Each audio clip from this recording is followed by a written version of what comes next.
Hi friends, ഇന്നിപ്പോൾ ഞാൻ മല്ലേശ്വരത്തുള്ള ഹള്ളിമനയിലാണ് കേട്ടോ. ഹള്ളിമനയിൽ എന്താ സ്പെഷ്യാലിറ്റി എന്ന് വെച്ചാൽ കന്നഡ ഫുഡും ഇതൊക്കെ ഉണ്ട്. ഭയങ്കര തിരക്കുമാണ് കേട്ടോ. ഭയങ്കര ക്രൗഡഡ് പ്ലേസ് ആണെന്ന് പറയാം. ഇത്രയും ആൾക്കാർ ക്യൂ നിൽക്കുന്നുണ്ട് ലഞ്ചിൻ്റെ ടൈമിൽ. ഇപ്പോൾ കാണാം നിങ്ങൾക്ക്, ഇത്രയും ആൾക്കാർ ഭയങ്കര ക്യൂ ആണ്.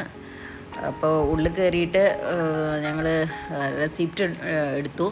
അപ്പോൾ അവർ പറഞ്ഞു അരമണിക്കൂറെങ്കിലും ആവുമെന്ന് പറഞ്ഞു.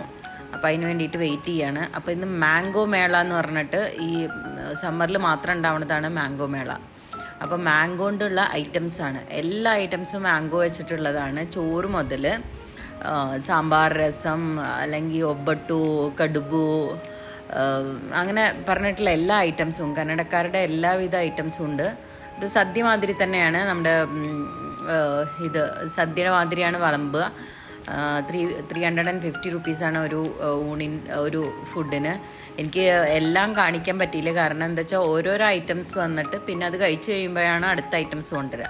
അപ്പോൾ അത് കാരണം കൊണ്ട് എല്ലാ ഐറ്റംസും ഒന്നിച്ചിട്ട് കാണിക്കാൻ പറ്റിയില്ല. ഓരോരോ ഐറ്റംസാണ്. അത് കഴിച്ച് കഴിഞ്ഞാലാണ് കഴിയുമ്പോഴേക്കാണ് അടുത്ത ഐറ്റം വരുള്ളൂ. അപ്പോൾ ഒന്നിച്ചിട്ട് എടുക്കാമെന്ന് വിചാരിച്ചാൽ അത് നടന്നില്ല. അപ്പോൾ ഓരോരോ ഐറ്റം വരുമ്പോൾ അത് കഴിച്ച് കഴിയുമ്പോൾ അടുത്ത ഐറ്റം വരും, അങ്ങനെയാണ്. അപ്പോൾ സൂപ്പർ, ഒന്നും പറയാനില്ല, അത്രയും ടേസ്റ്റാണ്. ലാസ്റ്റ് ഒരു മാംഗോ ഐസ്ക്രീമും കൂടിയുണ്ട്. അതാണ് ലാസ്റ്റ്.